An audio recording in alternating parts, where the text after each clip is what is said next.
Welcome to another episode of Awaken Your Inner Awesomeness. I am your host, Melissa Oatman from melissaoatman.com, and I am super excited about today's episode because I have with us today Dr. Tiffany Nguyen, who is a spiritual life coach and a pharmacist, quite a combination. And she is here today to talk to us about how to find more inner peace in our lives. And let me tell you, that is a topic that we can all relate to and that we probably all need to hear about. So I cannot wait to get started today. For those of you who are new to this show, welcome. Those who are returning, welcome back. So thank you so much for being here with us today, Tiffany.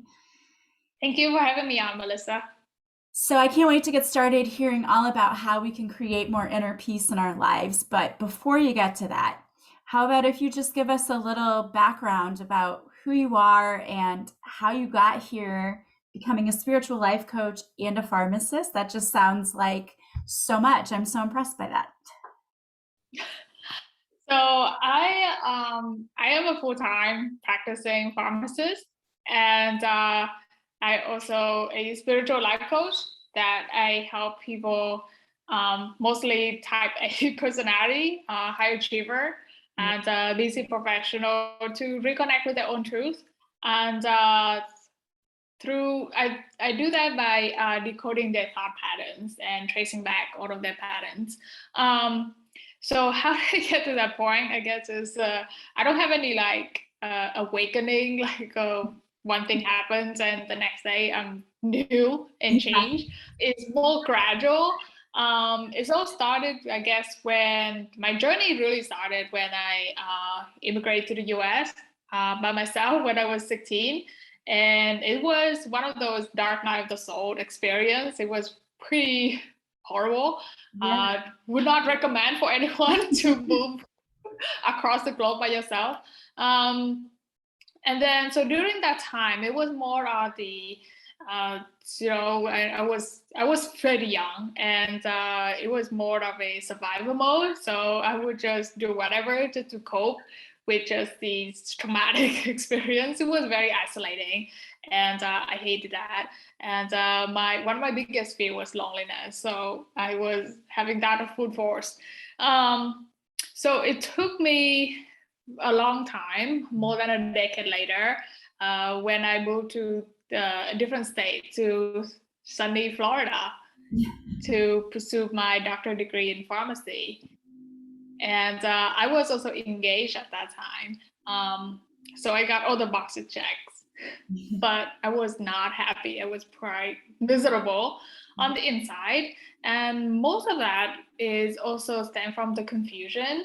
And I cannot explain it to my family or friends because I don't know why I'm not happy. Yeah. I seem like I got it all together, but I don't. And it took a very honest conversation with one of my best friends, and she was just mentioning that she wanted to have a relationship like mine, and I would just look at her like, I don't know what you're talking about. It wasn't that great.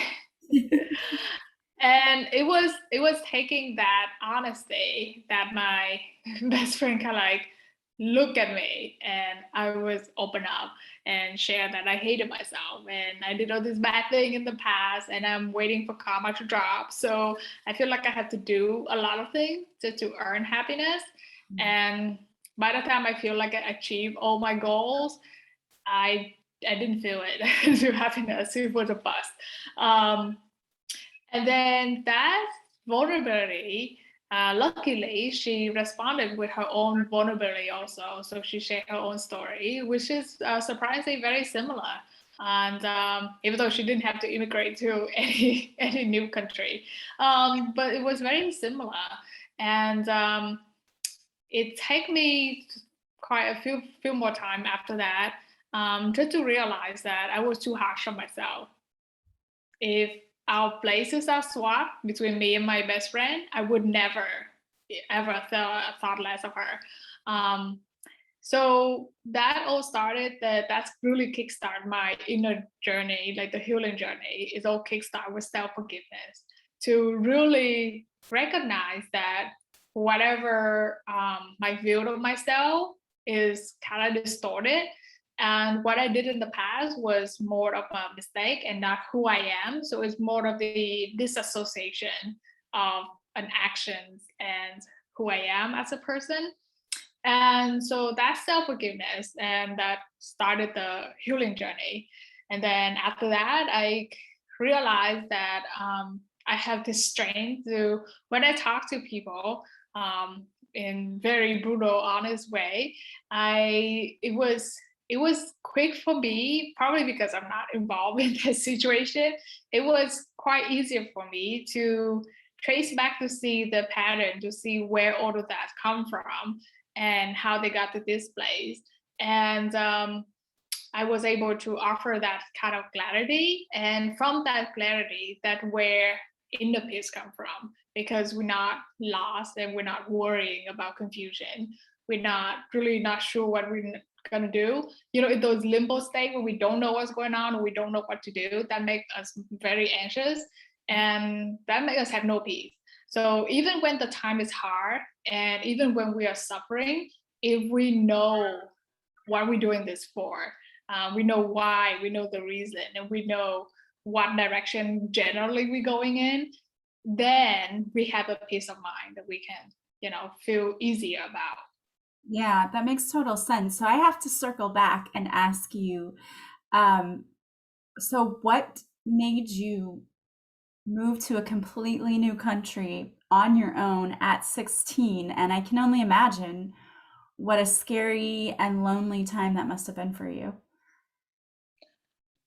Education. It's actually very common for people in, I guess, developing country to look for education in developed nations like Northern Europe or America to have a higher education, so to get a better life. So that's very quite common. So I think when you talk about your best friend, you sitting down and she was admiring you, wanting your life, and you sat with her and she tells you about hers and you said, well, our stories were similar. I think that happens a lot. I think a lot of people think other people have it all together. Other people must know what they're doing. Why do they have all of the answers? And yet here I am suffering and I'm miserable and I don't really know how to get to what they have.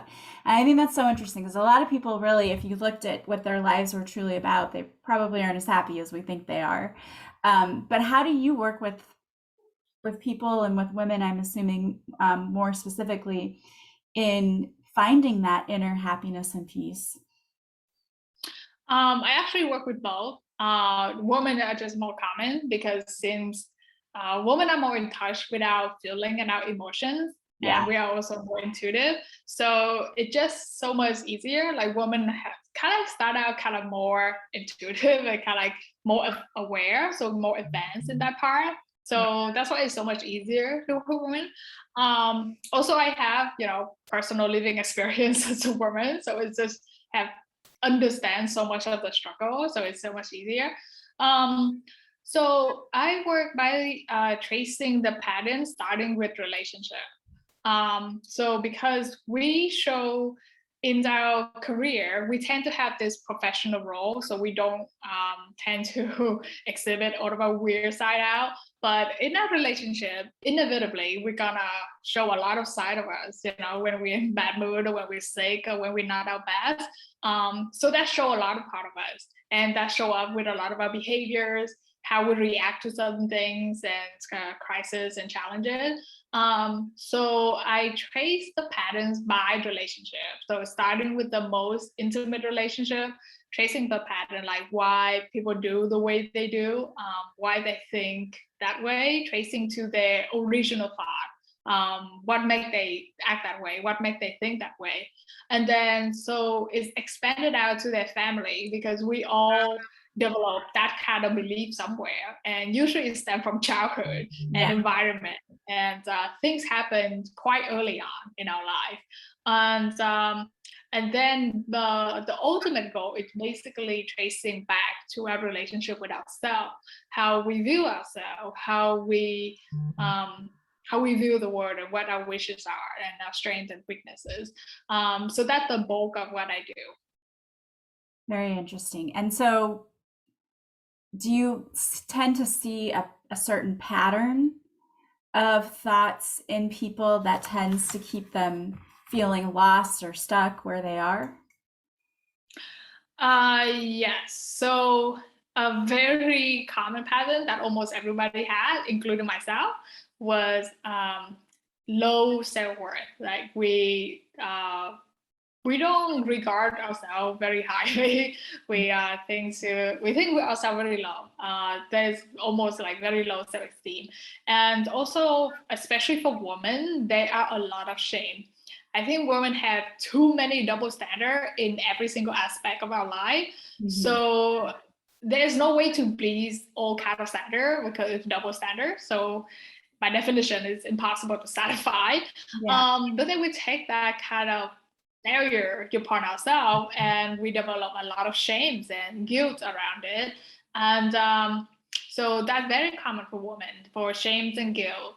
But for everybody else, gender, both gender, suffer very severely of low self-worth. Yeah. So how do you work with someone to help them if they have self-worth issues or if they have the issue of carrying a lot of shame with them? So they have to, like, starting out to work with me, they need to have a certain level of self-awareness. I cannot work with people who aren't very in touch with the emotion or are not open and ready to share and to actually do the work.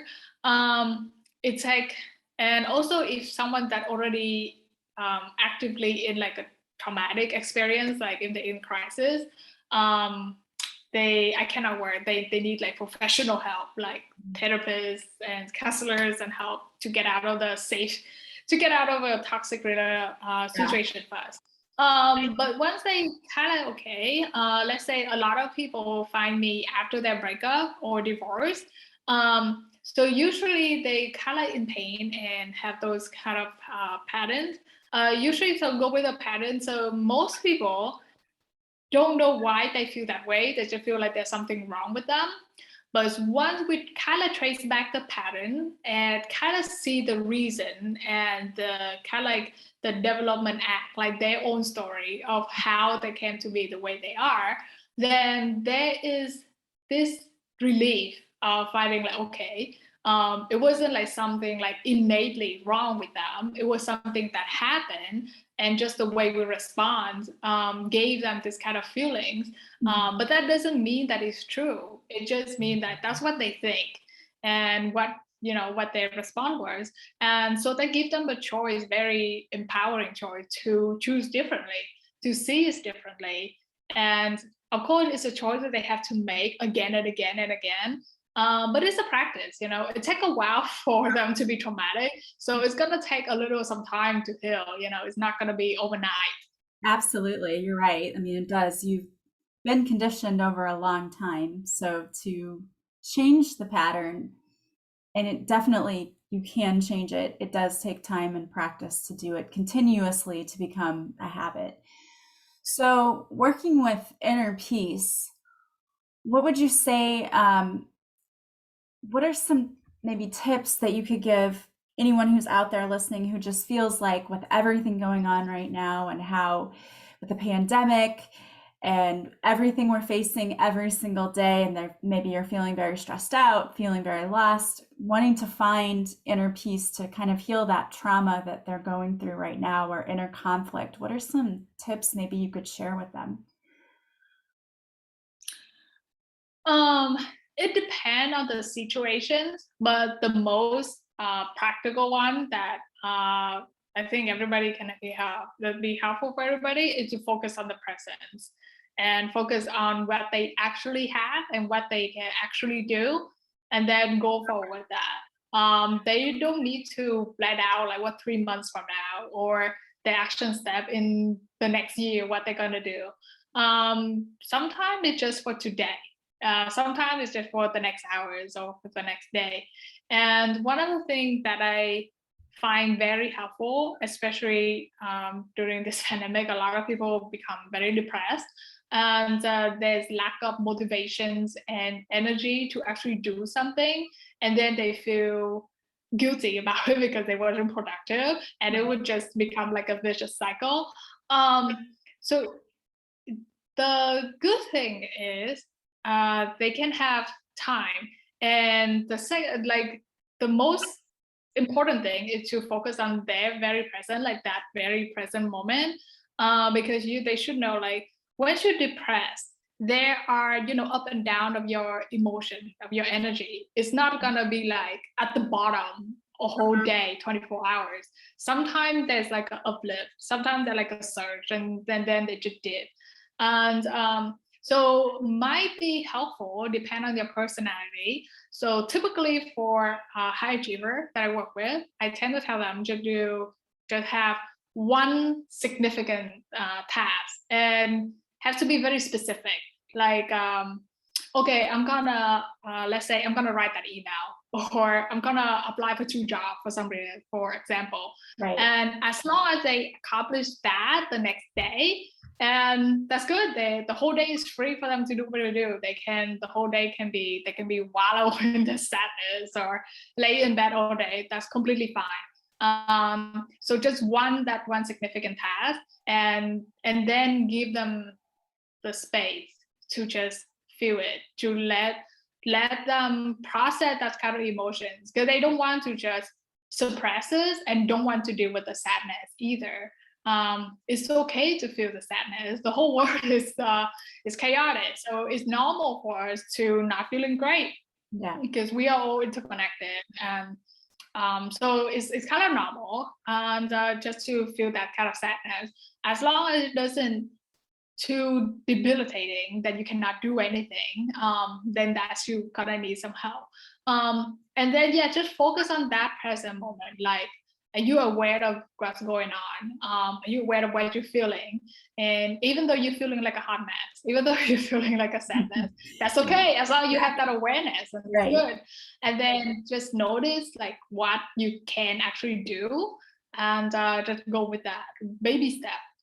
Yeah, I really like that, because I know a lot of people, when they're feeling in the stages of depression, it's overwhelming to think of a daily to-do list. So I like the idea of just being present and having one specific goal for the day, because then if you accomplish that one thing, it gives you a sense of achievement, which helps to make you feel a little bit better. Like, oh, I didn't fail because I didn't get these 10 things done on my list, but instead I had one thing on my list that I was going to do and I accomplished it. So that makes me feel better that I've gotten it done. Yes. And I caution, especially for overachiever, don't have a goal of 3 things that I do.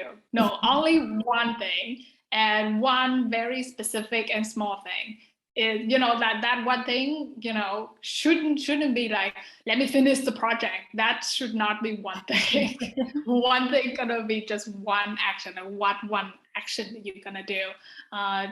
Don't, if you have to do like 2 things, or if you have to take 3 hours, that's not one thing. That's more than one thing. Yeah. I like the idea of slowing down, because really I think that's a big part of it too. So many of us are just go, go, go, and we're so busy that it's important to be intentional about slowing down and taking your time and doing things, being present instead of just on autopilot. Yeah, I think this is like a fun musing, but I think because we terrible at slowing down, so the pandemic and the earth are forcing us to slow down. Right, Because exactly. we're rushing, we're going nowhere but our own doom. So we are forcing to slow down. Yeah, I think so too. I absolutely believe that. I think it definitely showed us a lot of things, that we have to come together and work together, and that we have to slow down, and that a lot of things that we thought were important really weren't that important in the grand scheme of things. So I think it caused a lot of people to focus on their health and how they're treating their bodies and how much time they're spending with their families. And so, yeah, I think even though we think of this thing as such a tragedy, and there were a lot of good things that did come out of it in that respect. I think through the challenges, I think people hopefully can develop not only gratefulness but appreciation for what they actually do have. Like Yeah. if they can walk around, if they can breathe normally, and even when you're depressed, but you to have certain kind of energy to actually enough to let's do a job or something like that. Because they can look around and they see people that got affected by long-term effect of COVID. Even Mm. after they recover, they were so fatigued they couldn't do anything. So we cannot take our energy reserve, no matter how low it is, for Yeah. granted anymore. And also, we can appreciate the relationship that we have, because at the end of the day, it's not like we can always travel to exotic places or even Right. if we have a lot of money. Yeah. It's really about the relationship that we have in our life, because we might not have them tomorrow, or it might be changed very significantly. So it's good to appreciate the people we have in our life. Yeah, and I think that it also pointed a lot to self-care as you were talking about. Personally, myself, I have been dealing with my mom who's battling pancreatic cancer, and she found out she had it. It was in June of last year, so a few months into the pandemic, and then we had to go through all of these medical treatments with her, and then it seemed like it was getting better, and then no, it's not, and then it just goes back and forth. And so I started personally watching a documentary, The Truth About Cancer, just to try to get some more insight into like more holistic ways she could help heal her own body. And it was really interesting because the number one thing they said was if your immune system is compromised, like that's the only way you can get cancer because otherwise your body fights it off. So when we don't take care of ourselves, when we're not, getting rest, going for walks every now and then when we can, and doing the self-care, we're more susceptible to become sick. So I think that's another thing that this sort of pointed out to us was we need to be taking better care of ourselves. Definitely. I think by slowing down or being forced to slow down, we have much more time to ourselves. Yeah. And it's quite tragic if we spend all those time hating ourselves. Is maybe we should spend those time and space to getting to know ourselves. Yeah. And I really like that you're allowing people to find inner peace through seeing how they think about themselves, because that really is the key, is your patterns of thinking and patterns of behavior that you've had. And most of us develop those when we're babies and toddlers and on up through our childhood. So it's really hard to work by yourself to change all of that, because for most of us, we don't even understand what it is that we're doing that's causing um, the reactions that we're getting to things, like why we're getting into these bad relationships, why are we in jobs where we feel stuck and we feel like we're not living in our purpose, and all of those things. So it's important, I think, to work with someone. I think that's so key, because you can try to do all the work yourself and it's hard to do because you're not always going to see what you're doing. And when you have someone who's a professional, they can say, oh yeah, it's right here, this is what you're doing, it's all of these things, and this stems from when you were a child. Like I know this, because I'm sure you see patterns that you immediately you recognize, oh yeah, I've seen this before, this stems from when something like this happened in childhood. So I think it's great that you work with people to help them go back and not only identify this is what I'm doing, because that's the one thing I always think counseling is great, but in a lot of cases, you get a lot of the identification of what's wrong and where that started, but not as much of how do you fix it? Like, how do we make that better? Which I think working with coaches, for me personally, I can't speak for everyone, but for me personally, working with coaches is what helped give me the tools to change the way that I was behaving over and over again, and to spot it easier, and say, oh, yeah, that's a pattern. Okay, that's something that I always do. So I need to change my behavior and stop doing that. And I love that you're doing that to help people because I think that was really super helpful for me. Yeah, I think that was one of the strengths for me, especially because I'm good in science. So I already have this analytical skill. So I enjoy analyzing things. And then I also read tarot professionally. And those two skills complement each other very well. So on one side, I tell you the actions and the practical things and your patterns and stuff. But on the other side is it helped to feel more about the thing that not quite sad. Maybe use some tarot reading to like here for fun, and here Yeah. there's no limit on what you want to be. Yeah, I love that too because that's the same thing when I work with people too, and I do coaching. Is it's it is a lot of like psychology and things that I've learned over the years, but a big part of it too is intuitive, very much intuitive, and tapping into divine wisdom and helping them see like what's best for them in the future. And so that's interesting that you use tarot as well. I love that. Do you find I a lot do. of your clients really like that when you use tarot with them? I do use tarot toward like the end of my coaching of the program. So most people that when they already working with me, then they should have at least some interest or open for tarot reading. I don't really have time to work with someone that very against it. Yeah. Like I'm not the one you're looking for to work with if you're really against tarot. So Yeah. Yeah, and I think a lot of people just question sometimes, or at least this is what I hear all of the time is, well, isn't tarot of the devil or isn't this evil? And it's not.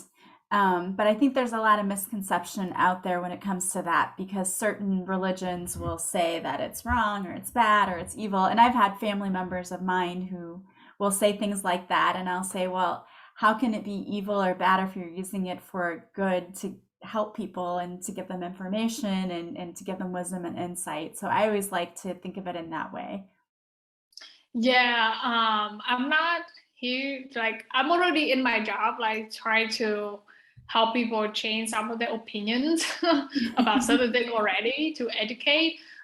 So in my spiritual coaching work, I'm not there to educate them to change the opinion. So they just really not, I'm not the one they're looking for. And I don't want to waste my time arguing with those. It's very different with my own experience. So Yeah. I don't want to waste time with more argument. Yeah. So Yeah, no, I totally understand that. And I too understand what you're saying too when you said that you only want to work with people who are ready to look at themselves and are open to looking at their own emotions and being emotionally aware, because that is super important, because you can coach someone all day long and if they're not willing to look at themselves and how they behave and to do it without shame, but if they can't look at themselves and say this is how I've been behaving, you can't fix anything, you can't change it if you won't even identify it. yeah, because we don't live their own life, we don't walk in the shoes. So like unless they ready to open and tell, like and tell us what happened in the past, what happened to them, and what did they do, and what they actually think when they did these things, Yeah. then I have no way to help them. Like I cannot walk in your mind and extract those information out. You have to tell me. Right. So that's why that level of self-awareness and being open and honest to be ready to share, because any kind of healing journey, any kind of inner healing journey require a lot of vulnerability, and also it's not sunshine and rainbow. It's gonna be a lot of pain. There's no way around it. You just have to face it because it's painful, painful getting the trauma and painful to heal it. So Right. it's just a fact. Yeah. It is, but there's so much, I think you feel so much better after you Yeah, address it and heal it, you you know? definitely feel a lot more relief. Yeah. and a lot of relief. And it's like your burden, you chipped away of it bit by bit, so it get lighter, bit by bit. But yeah, I mean, don't expect miracle the next day, but it Right. does really help. I think it's really help. Yeah, and I think the one thing that I've noticed is in doing healing work is it's very helpful in allowing you to identify the behaviors that no longer serve you and the triggers you have so that when those things creep up again, you get a lot faster at recognizing it and changing the way that you react to something, which completely changes the outcome. I mean, it's like night and day when you realize, oh, this used to trigger me and I used to get so upset. And now it's just like, it's like, okay, that was a little bit of an Yeah. annoying thing, but it didn't rock my world. So, Yeah, I think most people don't know that was the whole goal of coaching is for you to recognize your pattern and the trigger so you can choose differently the next time it happens. It's not about changing who you are and making you feel like $1 million. yeah. But the goal of coaching is to help them stand on their own 2 feet and really recognize their triggers and their patterns and let them know that they have a choice so they can do it differently. Yeah, I love that because it's very much empowering. And I think a Yes. lot of Yeah. people are looking for that because a lot of us have kind of relied on everyone else. If you were a people pleaser, you look to everyone else for how you should react or how you should be instead of going within and instead of standing in your own power and your own truth. And I think that's one of the most amazing things about coaching is that it helps you discover who you truly are again and who you were meant to be. Yes. Yeah, a lot of I think most all of my clients have always feel like improvement and all of their life having changed for the better in some respect. Some went on and actually got therapy to help them even further along, and that's have been very helpful. So I think I think if people resonate with certain kind of message and like a mentor style of teaching or anything like that, it's worth looking into it how to work with them because the sooner you do the work, the further along you're gonna be, the more advanced you're gonna be. Yeah, and the much fuller your life can become too, you know? Yeah.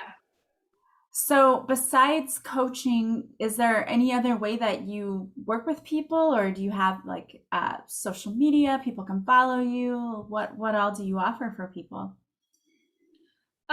So I only do spiritual life coaching, or unless they show up at the pharmacy I work at, then they also get my counseling for medication. But yeah, that's pretty much how they get a hold of me. The only way to interact with me is go through my website, spunkyspiritualist.com. And I do have a blog that actually people can submit questions anonymously, and that will be answered on the blog. So if people, feel, I find a lot of people like it better to share without any of the information, so very anonymously, so they can be more open to share. Sure. So they can do that. Yeah, or I only have one social media, which is Facebook. It's under the same handle, Spunky Spiritualist. That's it. I'm not present on any other places. So I like quiet time for myself.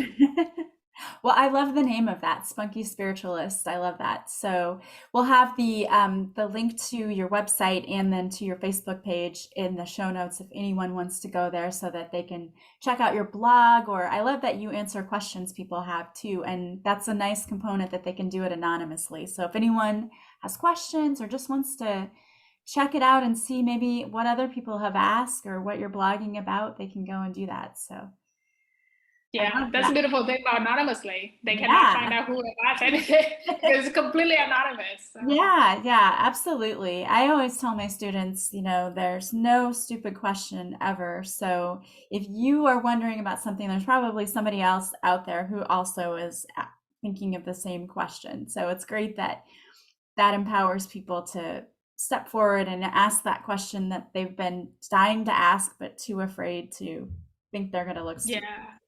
I love that. Yeah, I mean, I feel like if anybody ever worked like even a few months in retail, you should know. There's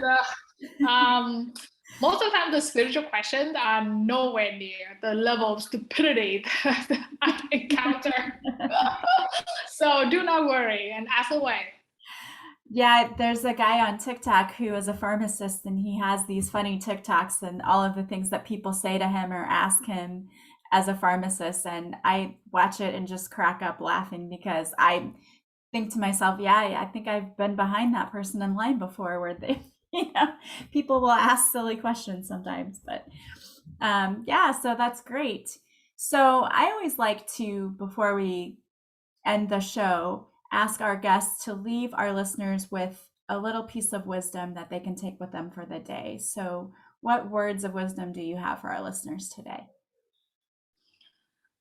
So if anybody wants to start their own inner healing journey, we all should because it's necessary. We all damaged in some ways, so we should Right. start healing ourselves. And the most important three characteristics that I hope everybody take on is honesty, courage, and curiosity. So the honesty and courage go hand in hand because you need courage to be honest and vice versa. Also, for curiosity is very important. I hope people figure out what their joys are and be curious and be open to possibility before shutting it down. Try it for fun, and then see where it leads you. I love that. That's an awesome piece of advice, and very, very much true that we need to be able to be honest with ourselves, to really have the courage to look at the way that we have been behaving in our relationships and in life in general. And then the curiosity to say, what would happen if I did things differently? So I love that. Beautiful piece of advice. And you're so right. Everyone is damaged. You're not going to escape life without being damaged somehow. So I love that. Just admit that we're all damaged. Nobody needs to feel ashamed or embarrassed about that. We just all are. So having the courage to admit that and seek out the help that you so richly deserve, and it's going to make you feel better. So thank you so much for this wonderful conversation and for all of those lovely nuggets of wisdom today. Thank you, Melissa, for having me on today. Yes, I want to thank you so much. And thank you, all of you out there who are listening. If you like this podcast, please subscribe. Please leave a positive review from wherever you're listening.